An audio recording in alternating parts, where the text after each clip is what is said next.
كاينين بعض الوليدات دابا ما بين 15 ولا 14 عام حتى ل 20 عام وتيقول لك خاصني انفيستي، راه فات عليا الحال، راه خاصني ندير شي بروجي ديالي، راه واحد ولد جيراننا راه قرب يشري طوموبيل وانا باقي عاد نلعب وخاصني ندير بزاف ديال الحوايج. انت فاش غتانفيستي؟ قول لي انا راه فاش كتقدم كان الانفيستيسمون ديالي هو نهار كنرجع للدار ومعايا قرعه عامره بالبيع. كان اغنى ولد عندنا في الدرب تتكون عنده 5 دراهم في جيبو كيمشي يستثمرها في البيع عند مول الزريعه، كيجيب داك البيع كنقرضوه ليه عاوتاني، والغد ليه عاوتاني كيمشي يجيب رزنه اخر، الغد ليه كيمشي يبدل الحرفه، هاد المره كيمشي يشري لي بوكس ولا كيمشي يشري تصور ديال بوكيمون ولا ديال دراغون بول زي. ديما هذا اللي تيكون لاباس عليه بمعنى عنده 5 دراهم في جيبو ديما مسكن مقروض قارضينه.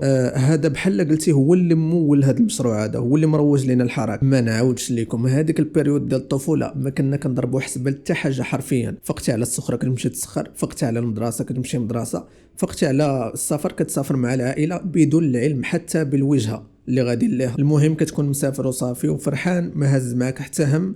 الحاجه الوحيده هو انك كتريح في المقعد اللوراني وكتحط راسك على الدجاجه وكتشوف الشجر والنخل غادي كيرجع بالله، انت ما فاهمش. المهم غادي وصافي. هذاك المثل اللي تيقول لك سافر فانت لست شجره ما كانش، وكون كان حتى حد ما غيتيقو، حيت فعلا الشجر والنخل ملي كتكون مسافر كيتحرك. والله الا قال لك خاصني انفيستي، سير ولدي تلعب في الجرده، راه داروا لكم زالوله جديده واعره فهمتي، كطلع حتى الفوق وكتهبط. احسن نصيحه نقدر نعطيها لهاد الوليدات، واخا انا انسان ما كيحملش يعطي النصائح، هو انه يوازنوا ما بين اللعب والتعليم.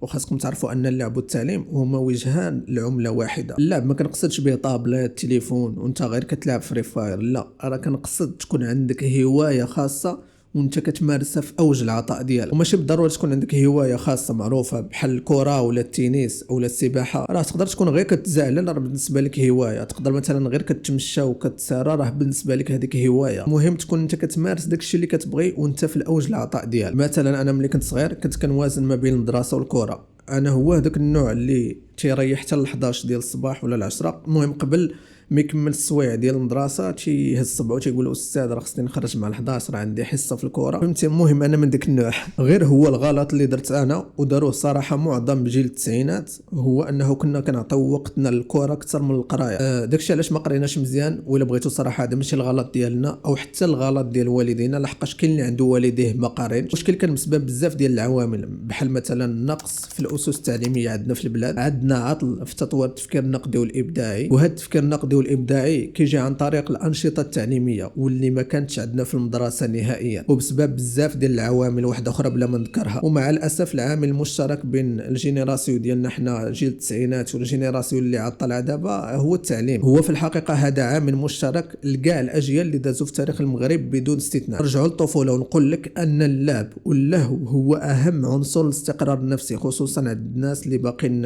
في سن المراهقه. الا حرمتي راسك من الطفوله او حرموك منها والديك، كاين احتمال كبير تدخل في ازمه نفسيه في واحد المرحله معينه. سقراط فاش كان مازال عايش وهو في الجيل ديالو كان كيقول الشباب اليوم عجبهم الترفيه بزاف، كيحتقروا السلطه وحسن السلوك ما بقاش، وما كيحترموش اللي كبر منهم. وهذا ان دل على شيء فراه كل جيل كيعتقد ان الجيل اللي قدامه راه خايب وما مزيانش ومبرهش. الا سولتي باك مثلا على جيل الثمانينات وجيل التسعينات غايقول لك تلاقيتو تركت المعكازه وقله الحياه، بينما حنا جيل التسعينات كيبان لنا باللي جيل 2000 ما جيل موال. مازال 2000 2001 و2002 عاشوا معنا شويه من جيل التسعينات، كنهضر على 2003 وانت طالع. جيل التسعينات صراحه عاشوا طفوله ذهبيه واسطوريه ولن تتكرر على مر التاريخ. باش زمان نكون معكم صريح، حنا جينا الوسط ما بين المعقول والسرعه، عصر التكنولوجيا. جيل التسعينات عاشوا اكثر فتره في التاريخ دار فيها واحد السويتش. مثلا في الرياضه جينا في احسن فتره كرويه في تاريخ كره القدم، جينا في عز الايامات الاسي ميلون والانتر، البارسا والريال، ايامات بيضودان والعلودي والديسك ديال الخضره وبيضاء عزيزه والسيلتيك توجور معاك زاهيين. جيل التسعينات عاشوا في عز التلفازه المغربيه قبل ما يداروا فيها المسلسلات المكسيكيه والتركيه. كانت الافلام المغربيه صراحه ممتعه وكانت الحشمه، كانت رحيمو وجعطرة بحديدان وبرامج ديال الاطفال. كنا كنستمتعوا بدراغون بول زيد، كابتن ماجد. كتخرج من المدرسه ديال المخزن مع الخمسة د العشيه وكتقصد الدار كتلقى دراغون بول بادي مع الريحه ديال المسمن اللي كتروج القضيه. عرفتي ريحه المسمن كتشمها من حدا باب ديال المدرسه. علاش؟ حيت الحي الشعبي كامل ديال المسمن في هذيك الوقيته. ما كان لا تليفون لا حتى لعبه. الوالد كان عنده واحد نوكيا بيل كنتي كتضربو مع الحيط كيتهرس، كتعاود تجمعو وكيخدم عادي. ولكن اللعبه اللي كانت فيها هذيك اللعبه ديال الحنش انا ما سقت لها الخبار حتى 2009 ولا ما عرفت 2010 عاد وليت كنلعبها حيت ما كانش كيسحب ليا بلي تليفون فيه الالعاب. داز شويه ديال الوقت ويشري ليا الوالد واحد اللعبه سميتها ملك النمور الذهبي، غير الجيل الذهبي اللي غادي يعرف هاد الجيم هذه. كتبرونشيها مع التلفازه وكيبدا يطلع لك واحد الحمامه وكتيري فيها بالسلاح، تيكون عندك واحد السلاح انت ديال البلاستيك والتلفازه وكتيري فيه وكيموت. داز شويه الوقت شريت ديك تيلي جو، شويه قلبناها بلاي ستيشن شويه بلاي ستيشن 2، شويه خدينا تليفون. كل ما دخلتي العالم الافتراضي كل ما فقدت المتعه الحقيقيه في الحياه. كاين واحد المثل شائع كنسمعو تيقول لك جيل التسعينات هو اكثر جيل مقرب، وراه بصح الا جيتي تشوف ما شدينا لا هكا لا هكا، ما قرينا ما خدمنا ما تزوجنا ما تطورنا مع التكنولوجيا ما احتزفتا، لكن عشنا طفوله مليئه بالمغامرات. الفرق ما بين الجينيراسيون ديالنا حنا والجينيراسيون اللي عطلها دابا هو ان حنا في الطفوله ديالنا عشنا بداك الشيء اللي كنبغيو، ولكن مع الحفاظ على القيم والمبادئ، والوقت ما فرض علينا حتى شي حاجه صراحه، وكنا بعادين على الفساد لحقاش ما كناش عارفين التليفون، كنا بعادين على التليفون وعالم ديال الويب. اكثر جيل طبق عليه هذاك المثل ديال الحسن الثاني رحمه الله فاش قال دخلوا وليداتكم يقراو في المساجد قبل ما تدخلوهم المدرسه، راه هما الجينيراسيون ديالنا حنا. جيل التسعينات هما اكثر جينيراسيون تعلموا القراءه والكتابه بدايه من المساجد. ندوي على راسي انا راه تقريبا ما قريتش في ابتدائي في المخزن كاع، كنظن قريت التحضير الروض والتحضير الثاني وخرجني الوالد من المدرسه ديال المخزن بحكم ما كنتش كنعرف نهضر بالدارجه حيت انا امازيغي الاصل وكنت كنعرف نهضر غير بالامازيغيه صافي. الابتدائي كامل قريته في مدرسه قرانيه، داكشي علاش باقي فينا شويه ديال الحشمه شويه ديال الاحترام، وداكشي علاش في نفس الوقت ما طفرناش في القرايه. شويه ديال الاخلاق اللي في جيل التسعينات راه جزء منها مرتبط بجانب روحاني في حل الايمان مثلا، لكن هادشي ما كاينش باللي الجينيراسيون اللي غاديه طالعه دابا راه ما مربيش. شوف كل جيل والهيت ديالو. جيل التسعينات حنا دايرين بحال ما هكا بسبب التربيه ديال والدينا اولا وبسبب الدين ثانيا، واخا المعظم ديالنا ادبيين حيت زعما اللغه العربيه وكذا. المهم ماشي كاع جيل التسعينات داير بحال هكا، ولكن انا كيظهر لي بلي الاغلبيه وما عرفت ثاني جيل التسعينات وحتى الاجيال اللي كانت قبل منا عشنا على قدر داكشي اللي متوفر لينا وعلى قدر داكشي اللي تعلمناه، ما مسابقين مع الحياه ما مسابقين مع الزمن، ربما حيت فاهمين وعارفين باللي الاصل هو تعيش، وماشي حيت خاصك تولي مهندس بزز غير حيت جاركم ولا طبيب. ما كنتسوقوش للناس صراحه، وهذه هي الحاجه اللي كيفتقد لها جيل اليوم اولا الجينيراسيون اللي عاد طالعه دابا. هاد المهن هادو ديال مهندس وطبيب راه واحد الحاجه اللي مزيانه، ولكن حنا غير مجبرين باش نقلدوا عباد الله. حرفيا ما كنتسوقوش المضايع، ما عندناش لكن ما خصناش الحمد لله، الله يرزقها غير الخير والصحه والسلامه.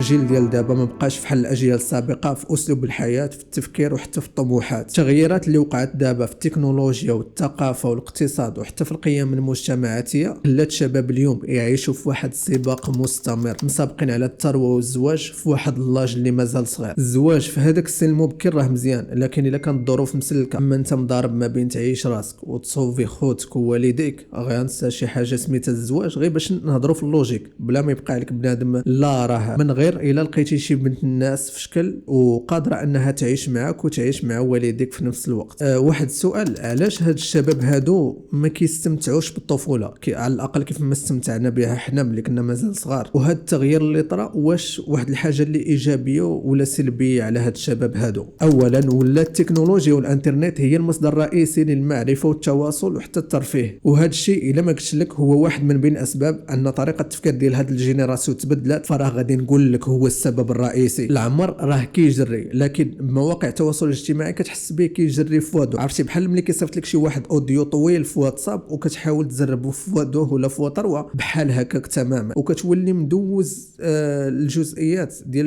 ديال هذاك الاوديو ما كتسمعش لهم ولا ما كتردش لهم البال. راه بحال هكاك الحياه دابا كنمشيو بواحد السرعه وكندوزو علينا اهم المواقف اللي خصنا فريمون نعيشوهم. كتشوف شي واحد في ستوريات كيروج للحركه وهو مازال صغير كيبقى فيك الحال، كتقول شوف هذا صغير ودار، انا اللي عندي 30 عام باقي ما درت. باش نهرسوا هذه الفكره اللي غادي تاكلك غير في صحتك، اولا الارزاق بيد الله، والارزاق ما عندها حتى علاقه بلاج. قريت واحد الجمله في واحد المقال ما عقلتش على العنوان ديالو، لكن يكفي انني نسيت هذا المقال على قدو على قبل حيت حبست في هذيك الجمله وتشوكيت. الجمله كتقول رزقك لم يتاخر انه مختلف، وهذه واحد الحاجه اللي لوجيك، حيت ما يمكنش الرزق ديالك يكون في حال ديالي، حيت ما مشيناش في نفس الطريق وما واجهناش نفس العقبات. الضربه اللي طحت عليها انا ماشي هي الضربه اللي طحتي عليها انت. شتي انا وياك دايرين نفس الدومين، هادشي ما كيعنيش بلي غنجحوا فيه بجوج. انا وياك دايرين نفس الوظيفه ما كيعنيش بلي غنترسموا فيها بجوج، لنفس الاسباب عاوتاني، حيت كتختلف الافكار والمواقف. الافكار والمواقف كافيين يبدلوا مجريات الحياه، والا كنتي كتعمق في التفكير ديالك اكثر من هكا. علاش خونا في الله شرا المازيراتي هو يلاه عنده 19 عام، وانايا اللي عندي 30 عام ضارب باش ما نخلص غير الويفي ورقه الضوء والماء. فراك هكا بلا ما تحس كتولي تدخل في امور الغيب اللي لا يعلمها الا الله. هذه الحكمه ديال مولانا حتى واحد ما عارفه من غيره. وكاينه ايه كتقول الله يبسط الرزق لمن يشاء ويقدر، يعني ان ربي كيوسع الرزق لبعض الناس وكيضيقوا على البعض الاخر وفق حكمته. انت داخل عند استاذ وحاط لكم جوج امتحانات مختلفه، ما يمكنش لك تسولو وتقول ليه استاذي علاش حط لنا جوج امتحانات مختلفه. هذا راه سؤال غبي حيت الجواب ديالو باين. هذا باش تكون الاجوبه مختلفه، وبغض النظر على باش ما تنقلش من صاحبك